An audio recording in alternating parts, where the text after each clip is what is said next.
Zipper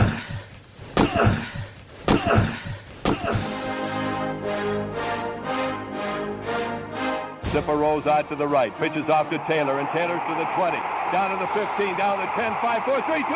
Touchdown, Billy Taylor! Touchdown, Billy Taylor!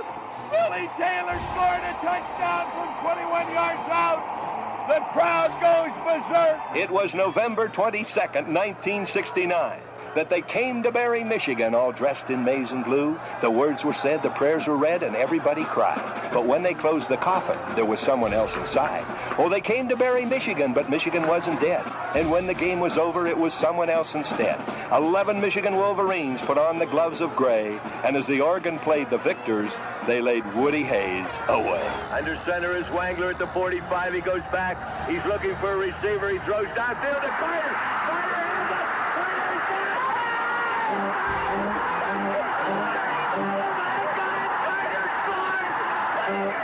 Who's got it better than us? Nobody!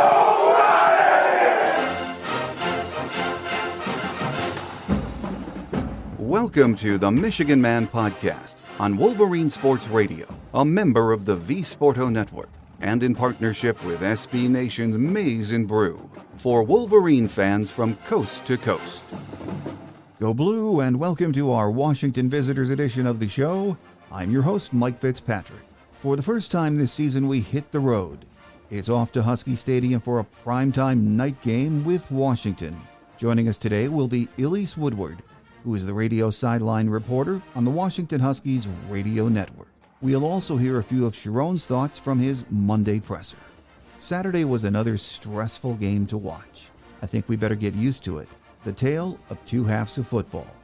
We played very well on both sides of the ball in the first, and then the wheels came off in the second half, just like last week against USC. Hopefully that is not a trend, because it is not what good football teams do. We've always struggled on West Coast trips, and playing at Husky Stadium is a unique and crazy experience. Beating them in their place will take 4 quarters of football and improvement in a lot of areas, like throwing the football. We've been able to get away with being a one-dimensional team so far, but that is playing with fire. It's almost the middle of the season, and by now, you sort of know what your team is, what its limitations are. Throwing the ball is our Achilles heel. I'd like to think we can improve that piece of our game, but with each passing week, I do have my doubts. I'm sure you do too. At his Monday presser, Sharon talked about that passing game. Got to get better. Got to continue to strive to get better. Starts with me and how I organize practice and things we can do to help them, and we'll continue to do that to get better. But Orgy did some really good things and improved. Went through some progressions, which was good to see. Got to continue improving in that aspect, and then we got to get open for him too, and we got to protect. So it's a whole part thing. It's a team thing. Sharon thought Alex Orgy did some positive things against Minnesota. The interception, if it's a little to the right, it's not a pick.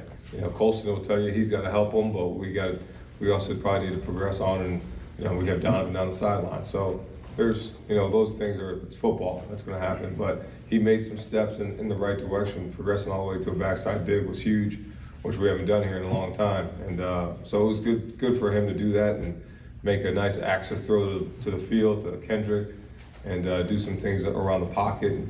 So he's making the steps needed, and we'll continue to push him. In talking about Kalel Mulling, Sharon said he is just one of those players who has great vision. Yeah, I've been blessed to be around some good running backs, and his vision's really good. I can't tell you for sure how you can do individual drills to coach different reactions to different things, but I think pure vision of what you have is just God-given, and he has it, and he has an innate ability to will himself into yards.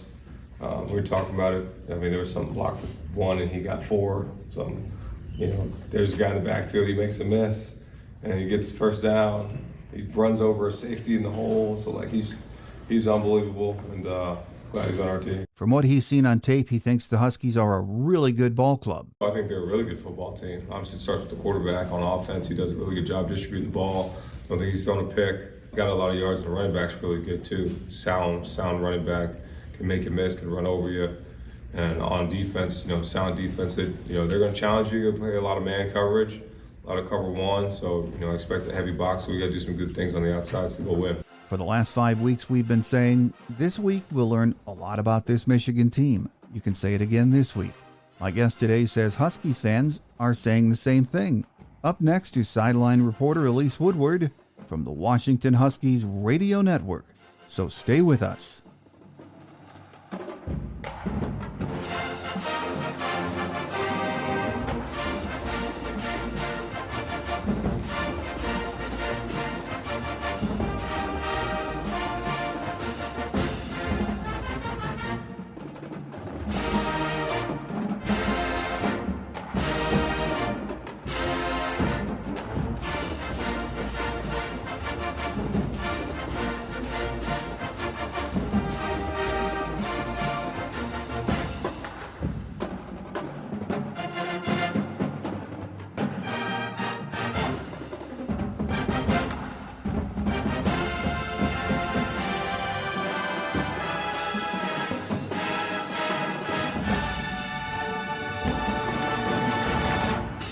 Joining us on the Visitors Edition this week is Elise Woodward, sideline reporter on the Washington Huskies Radio Network. Elise, great to have you back with us. Yeah, good to be back with you. It's funny, little rematch action going on from the national championship game, so that's going to be fun. And I just saw the message a while ago that it's sold out, and they expect a raucous crowd, so it should be really fun. Yeah, we're looking forward to it. I was thinking tonight, 8 months ago, you and I got together, previewed the national championship game, but I think it's safe to say neither of these teams is even close to what they were that day, are they? Gosh, yeah, it'd be fun to compare to see whose team has changed over more over the last 8 months. Of course, two brand new coaches, and I guess with Michigan, you have the coaching staff has remained largely intact, but for Washington, it's a completely brand new staff and 21 new starters.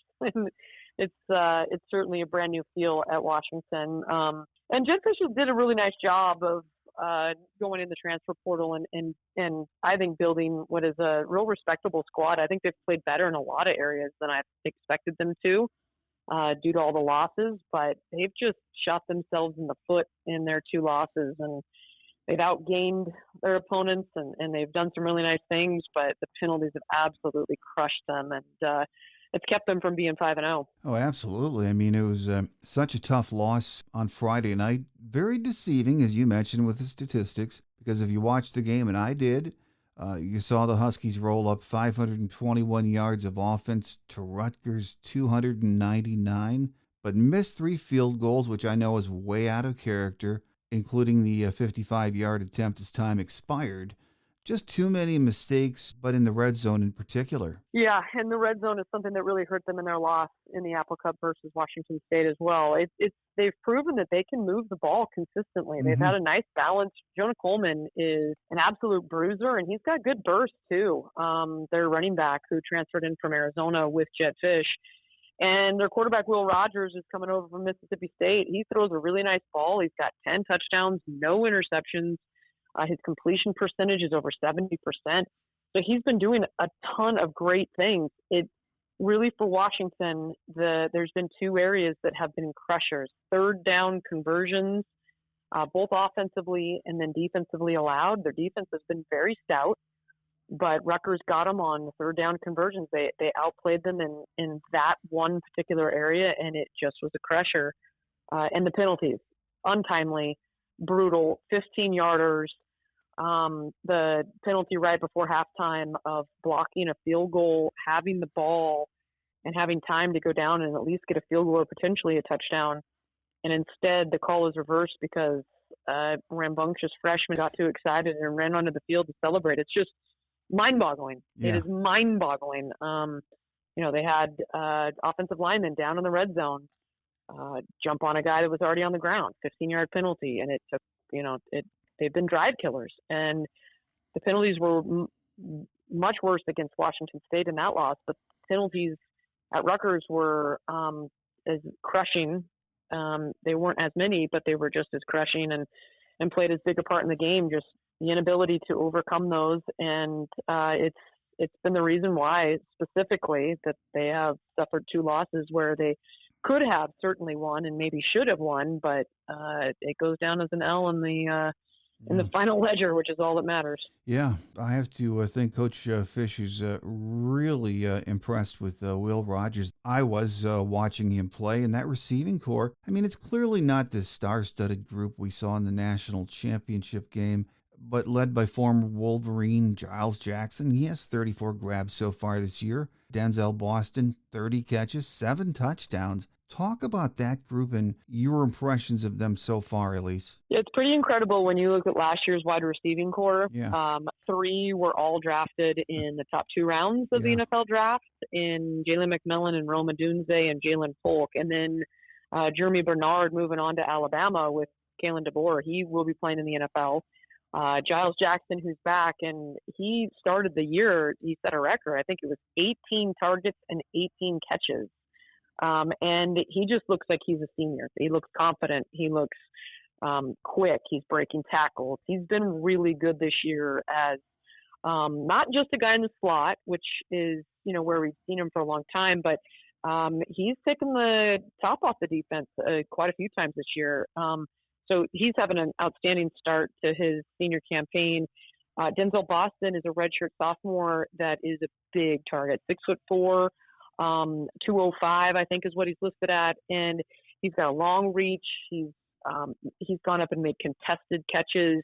He's a guy obviously in the goal line that, he's a fade route threat with his size. And he's a guy that has potential to play at the next level as well. And his first chance to really get in there with consistent reps. And he's proven that he is capable of being a Big Ten wide receiver at the Power 5 level. So those guys have been good. They also got a guy that transferred in from Cal, who was one of the Cal Bears leading receivers last year, in Jeremiah Hunter, who has come up with some big third down conversions and is a tough wide receiver as well. So they've got a really good wide receiving crew. Their skill guys are good.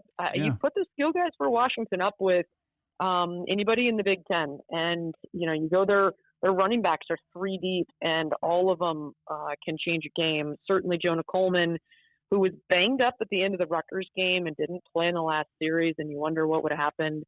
It sounds like he's fine. He's going to be good to go, just normal wear and tear of a running back.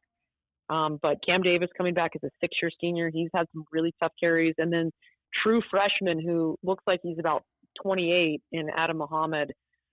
He's an absolute just crazy physical stature for an 18-year-old kid that has been getting some carries as well. So they've got some threats that can definitely take it to the house. But it is kind of mind-boggling that when they get in that red zone, they get bottled up and they just have had a hard time putting touchdowns on the board instead of field goals or getting denied with the missed field goals and the penalties taking them out of the scoring opportunities. Yeah, so all things considered, after 5 games, the production numbers, good, both throwing and running the ball. It looks like, as you mentioned, cleaning up the penalties, especially in the red zone, and this offense could go places. No, I don't think there's any question that they have proven they can move the football. When you look at things and you project, they have been able to pass the ball efficiently. They've been able to run the ball effectively.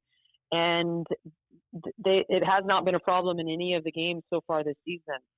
So my big question for Washington this week is, because Michigan will be the best team that they have faced so far this season, are they going to take the good parts, so many good things they can build upon before this Michigan game, and build on the strengths of the yards compiled? Or are they going to trip on what's behind them? Are they going to get upset or frustrated that they have those 2 losses, that they could have, should have, would have been 5-0? Are they going to be frustrated and let that hurt them from a mental perspective heading into Michigan? They're at home, which I think is going to help them tremendously. It's going to be a packed house. The fans are going to be fired up. So you would imagine that that's going to help a team as they try to rebound off a really difficult loss on the road. And so that, I think, is to be determined. It's, just the point of, being able to get back up after you've been knocked down. Yeah. And, we don't know. We don't know how they're going to react. It's a brand new team with a bunch of new players. And so I think the real key is just, what their mentality is to come out against the Michigan team that is certainly, a really strong rushing team and a good defensive team, and is going to be physical. And will Washington be able to stand up to that? That's the question. Well, so this week, big primetime game in Husky Stadium, a rematch of the national championship game. But as we said at the top, two very different teams right now. Michigan's first road trip of the year, which makes people real nervous back here. And hopefully the offense shows up. We don't know. But it's hard to get a feel for how this game could go right now, isn't it? Yeah, it is. It is definitely one that I think just the small sample size of just how good each team is. I think there's much to be determined. Can Michigan find a way to move the ball through the air, which they haven't been effective at that, or does it matter because can Washington stop the run? One really big injury that could really hurt Washington is it was, in my opinion, their best defensive tackle in Javon Parker, who is a kid from Michigan, and he tore his Achilles at Rutgers, which was really unfortunate. He'd been a great hole plugger, really tough, strong kid that had earned the starting spot this year after doing, getting a lot of reps last year as a redshirt freshman. So that is unfortunate. And Washington is going to have to find some guys that can, plug up the middle, especially with the type of,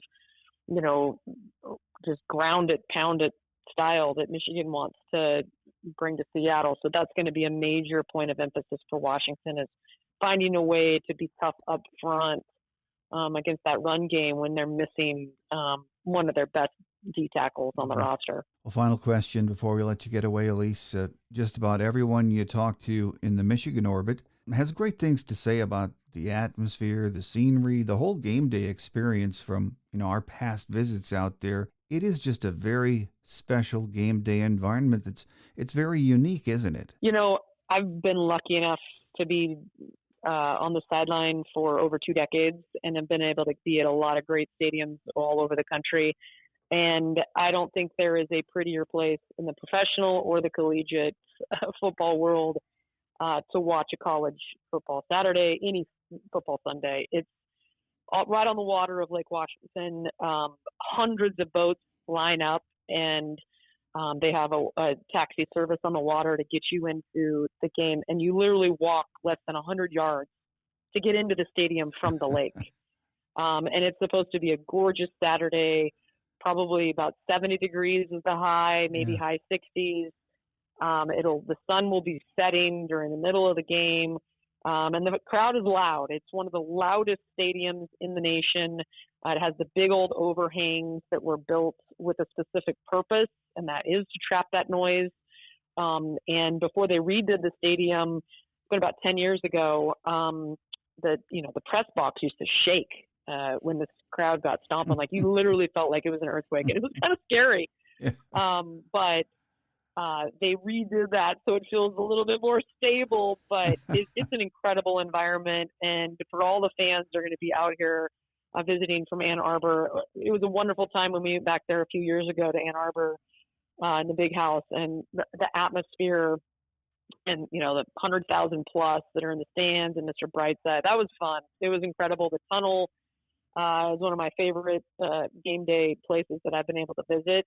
But for Washington, it certainly is a unique environment with the tailgating and, the 75,000 people in there, that it sounds really, really loud. The decibel level is higher than the big house, even though there's 25,000 less fans.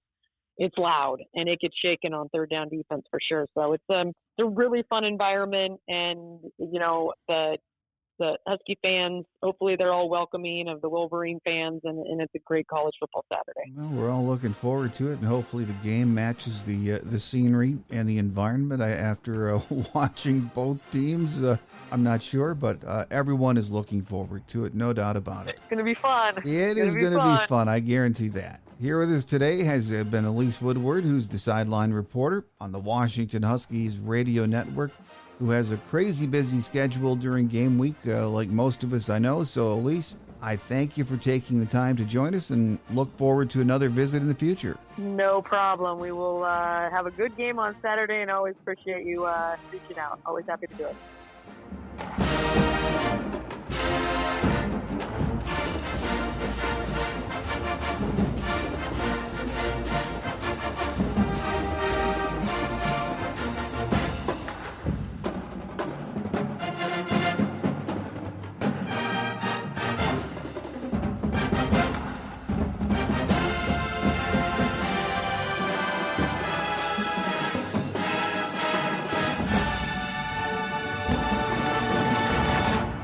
On Quick Hits today, at his Monday presser, Sharon said both Will Johnson and Josiah Stewart will be ready for action on Saturday night. Other than that, the team is in pretty good shape for the first road game of the year. On Thursday's Michigan Game Day show, our guest will be beat writer Aaron McMahon from MLive. We'll also hear what Jed Fish had to say at his presser, along with the usual game day notes and a look at the weather for Saturday night. So make sure you join us. That does it for now. Have a great Wolverine week, everyone. I'm your host, Mike Fitzpatrick. Until we meet again on Thursday, take care, and as always, go blue.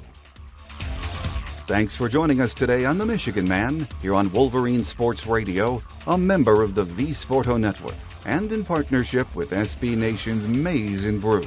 Our listener lines are open 24/7 for your calls at 313-263-4842. That's 313-263-4842. Or email us at themichiganmanpodcast@yahoo.com. That's themichiganmanpodcast@yahoo.com.